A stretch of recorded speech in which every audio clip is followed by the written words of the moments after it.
നമസ്കാരം, എൻ്റെ പേര് അമ്പിളി. എല്ലാവർക്കും എൻ്റെ ക്ലാസ്സിലേക്ക് വീണ്ടും സ്വാഗതം. കഴിഞ്ഞ ക്ലാസ്സിൽ നമ്മൾ ഒരു ചെറുപുഞ്ചിരി എന്ന പാഠം പഠിച്ചുവല്ലോ. ഇന്ന് നമുക്ക് ആ പാഠത്തിൻ്റെ പഠന പ്രവർത്തനങ്ങൾ ഒന്ന് പഠിക്കാം. ഇന്ന് ഒരു പ്രത്യേകതയുണ്ട്. ഞാൻ ഈ പഠന പ്രവർത്തനങ്ങൾ ഒരു പ്രത്യേക രീതിയിലാണ് നിങ്ങൾക്ക് പറഞ്ഞു തരുന്നത് അല്ലെങ്കിൽ ചെയ്തു തരുന്നത്. അപ്പോൾ എല്ലാവരും ക്ലാസ്സിലേക്ക് ഒന്ന് ശ്രദ്ധിക്കുക. പഠന പ്രവർത്തനങ്ങൾ. അതിലെ ഒന്നാമത്തെ ചോദ്യം: ഒരു ചെറുപുഞ്ചിരി എന്ന സിനിമയിലെ കുറുപ്പ്, അമ്മാളു, കണ്ണൻ എന്നീ കഥാപാത്രങ്ങളുടെ സവിശേഷതകൾ കണ്ടെത്തുക. പുറമേ ഗൗരവവും ഉള്ളിൽ സ്നേഹവുമുള്ള ആളാണ് കുറുപ്പ്. തൻ്റെ ഭാര്യയായ അമ്മാളുവിനോട് അതിരറ്റ സ്നേഹമായിരുന്നു കുറുപ്പിന്. ചെങ്ങാതിമാരെ പോലെയായിരുന്നു അവർ.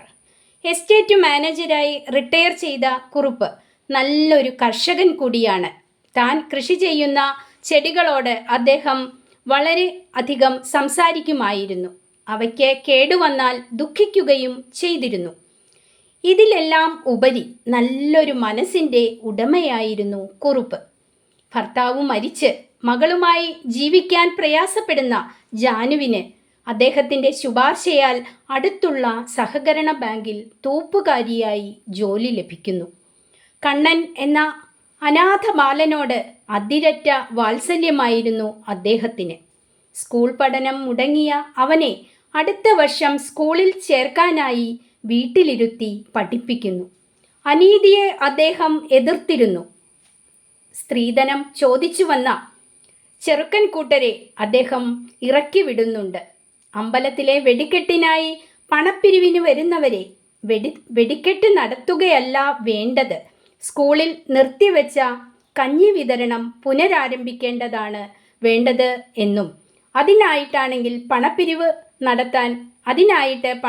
നടത്താൻ അദ്ദേഹം നിർദ്ദേശിക്കുകയും ചെയ്യുന്നു. ഉയർന്ന തറവാട്ട് മഹിമയുണ്ടെങ്കിലും തൻ്റെ പേരക്കുട്ടി ബീന ഒരു മുസ്ലിം യുവാവിനെ ഇഷ്ടപ്പെടുന്നുണ്ട് എന്നറിയുമ്പോൾ അത് എതിർക്കുകയല്ല, മറിച്ച് അവരുടെ വിവാഹത്തിന് അനുമതി നൽകുകയാണ് അദ്ദേഹം ചെയ്തത്. ജാതി മതചിന്തകൾക്ക് അതീതനായിരുന്നു അദ്ദേഹം. ഇനി രണ്ടാമത്തെ കഥാപാത്രം അമ്മാളു. വിവാഹ ദിവസം മുതൽ കുറുപ്പിൻ്റെ മരണം വരെ അദ്ദേഹത്തെ സ്നേഹിച്ച നല്ലൊരു കുടുംബിനിയായിരുന്നു അമ്മാളു. കുറുപ്പിൻ്റെ മനസ്സറിഞ്ഞ് ജീവിച്ച ഭാര്യ. കുറുപ്പിനെ ചൊടിപ്പിക്കാനായി ആലൂരിൽ നിന്നുള്ള ഇല്ലാത്ത കല്യാണാലോചനയുടെ കാര്യം പറയുന്നതും ഒടുവിൽ അതൊരു കള്ളമാണെന്ന് പറഞ്ഞ് രണ്ടുപേരും ചിരിക്കുന്നതും ഈ പാഠഭാഗത്ത് കാണാം. കുറുപ്പിൻ്റെ ഏതൊരു തീരുമാനവും അംഗീകരിക്കുകയും എന്നാൽ ഇടയ്ക്കിടയ്ക്കുള്ള സൗന്ദര്യ പിണക്കങ്ങൾ അത് നമ്മളെ രസിപ്പിക്കുകയും ചെയ്യും. കുറുപ്പിൻ്റെ മരണശേഷം സ്നേഹനിധികളായ മക്കൾ അവരോടൊപ്പം അമ്മയെ കൊണ്ടുപോകാൻ ശ്രമിക്കുമ്പോൾ ഞാൻ എവിടേക്കും ഇല്ല കുട്ടികളെ എന്നാണ് അവർ പറയുന്നത്. കുറുപ്പ് മരിച്ചെങ്കിലും അദ്ദേഹം ജീവിച്ച വീട്ടിൽ അദ്ദേഹത്തിൻ്റെ ഓർമ്മകളുമായി ജീവിക്കാനാണ് അമ്മാളു ആഗ്രഹിക്കുന്നത്. കുറുപ്പിൻ്റെ കൃഷിയിടമായ തോട്ടത്തിൽ കുറുപ്പിൻ്റെ സാമീപ്യം അദ്ദേഹം നട്ടു നനച്ചു വളർത്തിയ വള്ളികളുടെ ആശ്ലേഷത്തിലൂടെ അവർ അനുഭവിക്കുന്നതായും കാണാം. അടുത്ത കഥാപാത്രം കണ്ണൻ ആണ്. നമുക്ക് കണ്ണനെ കുറിച്ചൊന്ന് മനസ്സിലാക്കാം. അച്ഛൻ്റെയും രണ്ടാനമ്മയുടെയും പീഡനം സഹിക്കവയ്യാതെ വീട് വിട്ടിറങ്ങി അലഞ്ഞു തിരിഞ്ഞ് നടന്ന ഒരു ബാലനാണ് കണ്ണൻ. കുറുപ്പിൻ്റെ അയൽവാസിയായ ജാനുവിൻ്റെ വീട്ടിൽ ചെറിയ സഹായങ്ങളൊക്കെ ചെയ്ത് അവൻ കഴിയുന്നു. കണ്ണൻ്റെ ജീവിതാവസ്ഥ മനസ്സിലാക്കിയ കുറുപ്പ് അവൻ്റെ പഠനം തുടരാനായി അവനെ വീട്ടിലിരുത്തി പഠിപ്പിക്കുന്നു. കണ്ണന് കുറുപ്പും അമ്മാളുവും വല്യച്ഛനും വല്യമ്മയുമായിരുന്നു. അവരുടെ സ്നേഹവും വാത്സല്യവും അവന് ലഭിച്ചിരുന്നു. അതുകൊണ്ടായിരിക്കാം കുറുപ്പിൻ്റെ മരണം അവനെ തീരാ ദുഃഖത്തിലാഴ്ത്തുന്നത്. കുറുപ്പിൻ്റെ ശരീരം ദഹിപ്പിച്ച സ്ഥലത്തു നിന്നും പുക ഉയരുന്നത് നോക്കി ഏകാഗിയായി അവൻ നിൽക്കുന്നത് ഇതിനുദാഹരണമാണ്. അടുത്ത ചോദ്യം: ഒരു ചെറുപുഞ്ചിരി എന്ന തിരക്കഥയിൽ നിന്നും തെളിഞ്ഞു കിട്ടുന്ന ജീവിതത്തെക്കുറിച്ചുള്ള കാഴ്ചപ്പാടുകൾ കണ്ടെത്തുക. ഇത്തരം കാഴ്ചപ്പാടുകളെ സമകാലിക ജീവിതവുമായിട്ട് താരതമ്യം ചെയ്യുക. ഭാര്യ-ഭർതൃബന്ധത്തിൻ്റെ സ്നേഹനിർഭരമായ ഒരു അവസ്ഥയാണ് ഇതിൽ കാണുന്നത്. വിവാഹ ദിവസം മുതൽ കുറുപ്പിൻ്റെ ജീവിതത്തിൻ്റെ ഒരു ഭാഗം തന്നെയാണ് അമ്മാളു. കളങ്കരഹിതമായ പരസ്പര സ്നേഹം.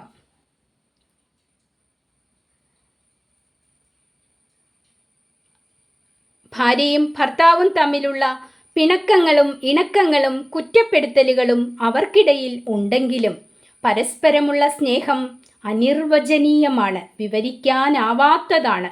ഭർത്താവിൻ്റെ ആരോഗ്യകാര്യത്തിൽ ശ്രദ്ധിക്കുന്ന, ഇഷ്ടമുള്ള ഭക്ഷണം ഉണ്ടാക്കിക്കൊടുക്കുന്ന, അദ്ദേഹത്തെ ഈശ്വരനെ പോലെ കണ്ട് ജീവിക്കുന്ന ഭാര്യയായിരുന്നു അമ്മാളു. അതുപോലെ അമ്മാളുവിൻ്റെ ഓരോ കാര്യങ്ങളിലും കുറുപ്പും ശ്രദ്ധിച്ചിരുന്നു.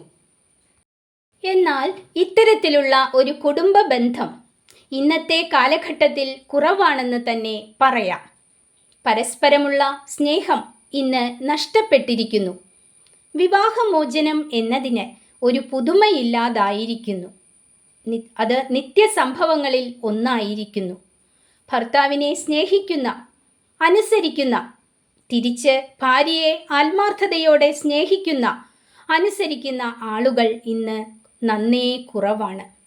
ചെറിയ ചെറിയ കാരണങ്ങളുടെ പേരിൽ ഭാര്യയെ നിഷ്കരുണം കൊല്ലുന്ന ഭർത്താക്കന്മാർ, സ്നേഹസമ്പന്നരായ ഭർത്താവിനെ ഉപേക്ഷിച്ചു പോകുന്ന ഭാര്യമാർ, ഇത്തരം വാർത്തകൾ ഇന്ന് നിത്യസംഭവമായി മാറിയിരിക്കുന്നു.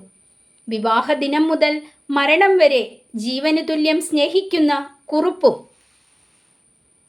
അമ്മാളുവും അവരെ മാതൃകയാക്കി ജീവിക്കുകയാണെങ്കിൽ ഭാര്യ-ഭർതൃബന്ധം എത്ര ഉറച്ചതായിരിക്കും, എത്ര മനോഹരമായിരിക്കും. അടുത്ത ചോദ്യം. ഇക്കാലത്ത് വൃദ്ധസദനങ്ങൾ അനിവാര്യമാണോ? ഈ വിഷയത്തെ ആസ്പദമാക്കി ഒരു സംവാദം സംഘടിപ്പിക്കുക. ഉത്തരം. കുടുംബ ബന്ധങ്ങൾ വളരെ ദൃഢമായ ഒരു അവസ്ഥയിലായിരുന്നു കേരളത്തിൽ മുൻകാലങ്ങളിലുണ്ടായിരുന്നത്. അച്ഛനമ്മമാരുടെ എല്ലാ കാര്യങ്ങളും അവരുടെ ജീവിതത്തിലും വാർദ്ധക്യത്തിലും ചെയ്തു കൊടുക്കുന്ന മക്കൾ. കൺകണ്ട ദൈവങ്ങളാണ് അച്ഛനും അമ്മയും എന്നു കരുതിയ കാലം. ആ അച്ഛനമ്മമാർ അവരുടെ കുടുംബത്തിൽ മക്കളുടെ പരിചരണങ്ങൾ അനുഭവിച്ച് ഒടുവിൽ മക്കളുടെ സാമീപ്യത്തിൽ മരണമടയുന്നു. എന്നാൽ ഇന്ന് ഈ അവസ്ഥ ആകെ മാറിയിരിക്കുന്നു. മക്കൾക്ക് സ്വന്തം അച്ഛനമ്മമാരെ സംരക്ഷിക്കാൻ സമയമില്ലാത്ത കാലം. കുടുംബം ശിഥിലമായിരിക്കുന്നു. കൂട്ടുകുടുംബ വ്യവസ്ഥിതി അണുകുടുംബമായതോടെ മാതാപിതാക്കൾ ഭാരമായി മക്കൾക്ക് മാറുന്നു. അവരുടെ തിരക്കു പിടിച്ച ജീവിതത്തിൽ അച്ഛനമ്മമാർ അവർക്ക് ശല്യമായും ആവശ്യമില്ലാത്തവരായും മാറുന്നു. ഇവിടെയാണ് വൃദ്ധസദനങ്ങൾക്ക് പ്രാധാന്യം വരുന്നത്. ഇന്ന് നമ്മുടെ നാട്ടിൽ വൃദ്ധസദനങ്ങൾ കൂണുകൾ പോലെ പൊന്തി വരുന്നു. നാട്ടിലും വിദേശത്തും ജോലി ചെയ്യുന്ന സമ്പന്നരായ മക്കൾ അവരുടെ അച്ഛനെയും അമ്മയെയും നല്ലൊരു തുക അടച്ച് വൃദ്ധസദനങ്ങളിലാക്കുന്നു. തുടർന്ന് അവർ അവരുടെ മരണകാലം വരെ മക്കളുടെയോ കൊച്ചുമക്കളുടെയോ വാത്സല്യങ്ങൾ അനുഭവിക്കാതെ വൃദ്ധസദനങ്ങളിൽ ജീവിക്കുന്നു. ഒരു മകനെ പ്രസവിച്ച് അവനെ വളർത്തി വലുതാക്കിയ അമ്മയുടെ ജീവിതത്യാഗം ആ മകൻ മനസ്സിലാക്കുന്നില്ല. ഭാരമായ അമ്മയെ അവന് വേണ്ട.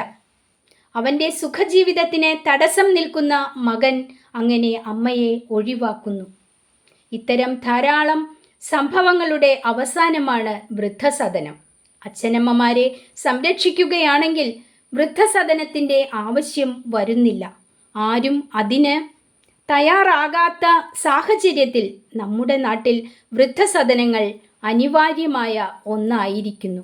അതുകൊണ്ട് തന്നെയാണ് ഇത്തരം സ്ഥാപനങ്ങൾ അധികമായി ഇന്ന് ഉണ്ടാകുന്നതും. അടുത്ത ചോദ്യം. പന്തലിൽ പടർത്തിയ ചില വള്ളികൾ അവരെ ആശ്ലേഷിക്കുന്നു. ഞാൻ തനിച്ചല്ല എന്ന ആശ്വാസത്താൽ ദുഃഖഛായ മാഞ്ഞ് ആ മുഖം ശാന്തമാകുന്നു. ചെടികളുടെ ആഹ്ലാദം. ഒരു ചെറുപുഞ്ചിരി എന്ന തിരക്കഥയിലെ ഒരു ഭാഗമാണിത്. അതിൻ്റെ ഇലയനക്കവും നാമ്പുനീട്ടലും ഊഞ്ഞാലാട്ടവും ഓരോരോ കാര്യം പറച്ചിലുകളായി തർജ്ജമ ചെയ്തു വല്യച്ഛൻ. പയറുവള്ളികളിൽ തൂങ്ങി നമ്മളൊക്കെ എന്ന പാഠത്തിലെ ഭാഗമാണ്. ഈ പാഠം നമ്മൾ പഠിച്ചിട്ടില്ല, അടുത്ത ക്ലാസ്സിൽ അത് പഠിക്കുന്നതാണ്. പ്രകൃതിയും മനുഷ്യരും തമ്മിലുള്ള അഗാധമായ ആത്മബന്ധമാണോ മുകളിൽ നൽകിയ രചനാഭാഗങ്ങളിൽ തെളിയുന്നത്? നിങ്ങളുടെ അഭിപ്രായം സമർത്ഥിക്കുക. കുറുപ്പിൻ്റെ മരണശേഷം അമ്മാളു തോട്ടത്തിലെത്തുകയാണ്. ആ തോട്ടത്തിലെ മണ്ണിനും ചെടിക്കും കുറുപ്പിനെ അറിയാം. താൻ കൃഷി ചെയ്തിരുന്ന സസ്യങ്ങളോട് കുറുപ്പ് സംസാരിക്കും. ചെടികൾക്ക് കേടുവന്നാൽ ദുഃഖിക്കും. ആ തോട്ടം കുറുപ്പിന് ജീവിതത്തിൻ്റെ ഒരു ഭാഗമായിരുന്നു. കുറുപ്പിൻ്റെ അസാന്നിധ്യത്തിൽ ഒരുപക്ഷെ തോട്ടത്തിലെ ചെടികൾ ദുഃഖിക്കുന്നുണ്ടാകാം. അതുകൊണ്ടായിരിക്കാം കുറുപ്പ് ജീവനെപ്പോലെ സ്നേഹിക്കുന്ന ഭാര്യ അമ്മാളു ആ തോട്ടത്തിലെത്തിയപ്പോൾ അവയുടെ സ്നേഹം വള്ളികളിലൂടെ, ആശ്ലേഷത്തിലൂടെ പ്രകടിപ്പിക്കുന്നത്. കുറുപ്പിനെ പോലെ ചെടികൾ അമ്മാളുവിനെയും സ്നേഹിക്കുന്നു. അമ്മാളുവിലൂടെ ചെടികൾ ഒരുപക്ഷെ കുറുപ്പിനെയും കാണുന്നുണ്ടാകാം. ചെടികളുടെ ആഹ്ലാദമാണ് ഇവിടെ കാണുന്നത്. അതുപോലെ വള്ളികൾ ആശ്ലേഷിക്കുമ്പോൾ അമ്മാളു കുറുപ്പിൻ്റെ സാമീപ്യവും അനുഭവിക്കുകയാണ്. പയറുവള്ളികളിൽ തൂങ്ങി നമ്മളൊക്കെ എന്ന പാഠത്തിലെ വല്യച്ഛൻ, വല്യമ്മ മരിച്ചതിനു ശേഷം അവർ ഉണക്കി വച്ചിരുന്ന പയറുവിത്തുകൾ കിളിർപ്പിച്ച് നട്ട് അതിൽ പയർ നീണ്ടുവരുന്നത് കണ്ട് സന്തോഷിക്കുന്നു. വല്യച്ഛന് വല്യമ്മയോടുള്ള അഗാധമായ സ്നേഹമാണ് നമ്മൾ ഇവിടെ കാണുന്നത്. പയറുവള്ളികളോട് ചെങ്ങാത്തം കൂടുക, സംസാരിക്കുക, ഉപദേശം തേടുക, ഇവയെല്ലാം വല്യച്ഛൻ്റെ ഇഷ്ടങ്ങളായി മാറുന്നു. ആ പയറുവള്ളികളിൽ തൻ്റെ ഭാര്യയുടെ സാമീപ്യം അറിയുകയാണ് വല്യച്ഛൻ. തീർച്ചയായും പ്രകൃതിയും മനുഷ്യനും തമ്മിലുള്ള ഒരു ആത്മബന്ധമാണ് നമ്മൾ മേൽപ്പറഞ്ഞ പാഠഭാഗങ്ങളിൽ കാണുന്നത്. ഇനി നമുക്ക് ഈ പാഠത്തിലെ കുറച്ച് അനുബന്ധ ചോദ്യങ്ങളും ഉത്തരങ്ങളും ഒന്ന് നോക്കാം. ഒന്നാമത്തെ ചോദ്യം: ഭൂതകാല സ്മരണകളിൽ നിമഗ്നരായി അവർ നടക്കുന്നു. അമ്മാളുവിൻ്റെ സ്മരണ എന്ത്? ഉത്തരം: ജാനുവിൻ്റെ വീട്ടിൽ വിവാഹത്തിനോടനുബന്ധിച്ച് മൈക്ക് റെക്കോർഡ് കേട്ടപ്പോൾ അമ്മാളു തൻ്റെ വിവാഹ ദിവസം ഓർക്കുന്നു. കല്യാണത്തിന് തൻ്റെ വീട്ടിലും മൈക്ക് റെക്കോർഡ് വെച്ചിരുന്നുവെന്നും 500 ആൾക്ക് സദ്യയും നിരത്തിൽ നിന്നും 7 സ്ഥലത്ത് ഈന്ത്യൻ പട്ടയുടെ കമാനം വയ്ക്കുകയും ചെയ്തിരുന്നു. റെക്കോർഡായി വെച്ചത് പ്രസിദ്ധ സംഗീതജ്ഞയായ MS സുബ്ബലക്ഷ്മിയുടെ സംഗീതമായിരുന്നുവെന്നും അമ്മാളു ഓർക്കുന്നു. രണ്ടാമത്തെ ചോദ്യം: ആ ചിരി എന്നും ഞാൻ മറക്കില്ല. പേടിക്കേണ്ട ഒരാളല്ല, ഒരു ചെങ്ങാതി തന്നെയാണെന്ന് തോന്നിയത് ആ ചെറിയ ചിരി ചിരിച്ച നേരം തൊട്ടാണ്. അമ്മാളുവിനെ ഇപ്രകാരം പറയാൻ പ്രേരിപ്പിച്ച സംഭവമെന്ത്? തന്നെ വിവാഹം കഴിച്ച കൃഷ്ണക്കുറുപ്പ് വലിയ ഗൗരവക്കാരനാണെന്ന് അമ്മാളു വിചാരിക്കുന്നു. കുറുപ്പിൻ്റെ വീട്ടിലേക്കുള്ള ബസ് യാത്രയിൽ ഛർദ്ദിക്കാൻ വന്നപ്പോൾ അടുത്തിരുന്ന കുറുപ്പ് ആരും കാണാതെ ചെറുനാരങ്ങ കയ്യിൽ കൊടുത്തിട്ട് ഇത് മണപ്പിച്ചോളൂ, ഛർദി വരില്ല എന്ന് പറയുന്നു. അത് അങ്ങനെ പറയുമ്പോൾ അമ്മാളു കുറുപ്പിൻ്റെ മുഖത്തേക്ക് നോക്കുന്നു. ഒരു ചെറിയ പുഞ്ചിരി കാണുന്നു. ആ ചിരിയാണ് താൻ ഒരിക്കലും മറക്കില്ല എന്നമ്മാളു പറയുന്നത്. അടുത്ത ചോദ്യത്തിലേക്ക് നമുക്ക് കടക്കാം. എൻ്റെ പ്രാർത്ഥന മറിച്ചായിരുന്നു. ഞാനുള്ളപ്പോൾ കഷ്ടപ്പെടാതെ വല്യച്ഛൻ പോണേ എന്ന്. അത് ഈശ്വരൻ കേട്ടു. അമ്മാളു ഇങ്ങനെ ചിന്തിക്കാൻ കാരണമെന്ത്? ഉത്തരം: കുറുപ്പിനെ അതിരറ്റ് സ്നേഹിച്ചിരുന്ന ഭാര്യയായിരുന്നു അമ്മാളു.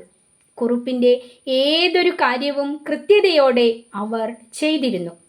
താൻ ആദ്യം മരിക്കുകയാണെങ്കിൽ കുറുപ്പിൻ്റെ കാര്യങ്ങൾ വേണ്ട വിധം ആര് ചെയ്തു കൊടുക്കും എന്നോർത്ത് വ്യസനിച്ചിരുന്നു. അതുകൊണ്ട് തന്നെ താൻ ജീവിച്ചിരിക്കുമ്പോൾ കുറുപ്പ് മരിക്കണമെന്ന് അവർ മനസ്സിൽ ആഗ്രഹിച്ചിരുന്നു, പ്രാർത്ഥിച്ചിരുന്നു. ഞാൻ ഈ ഉത്തരങ്ങളെല്ലാം എഴുതിയാണ് നിങ്ങൾക്കിപ്പോൾ നൽകിയിരിക്കുന്നത്. അപ്പോൾ അങ്ങനെ എഴുതുമ്പോൾ നിങ്ങൾക്ക് അതിൽ അക്ഷരത്തെറ്റ് ചിലപ്പോൾ കടന്നു വന്നതായിട്ട് കണ്ടേക്കാം. അത് സദയം ക്ഷമിക്കുക. പിന്നെ ഇത്തരത്തിൽ ഞാൻ വീഡിയോ ചെയ്തു തരുന്നത് നിങ്ങൾക്ക് കൂടുതൽ താല്പര്യം അല്ലെങ്കിൽ പ്രയോജനം ഉണ്ടായിട്ടുണ്ടെങ്കിൽ അത് എന്നെ കമൻറ്റ് ബോക്സിലൂടെ അറിയിക്കണം. ഓക്കെ. ചോദ്യങ്ങളും ഉത്തരങ്ങളും ഇത്തരത്തിൽ നൽകിയത് നിങ്ങൾക്ക് പ്രയോജനമായിട്ടുണ്ടോ എന്ന് കമൻറ്റുകളിലൂടെ ഒന്ന് അറിയിക്കുക. അപ്പോൾ നമുക്കിനിയും അടുത്ത ക്ലാസ്സിലെ അടുത്ത പാഠവുമായിട്ട് വരാം. അതുവരെ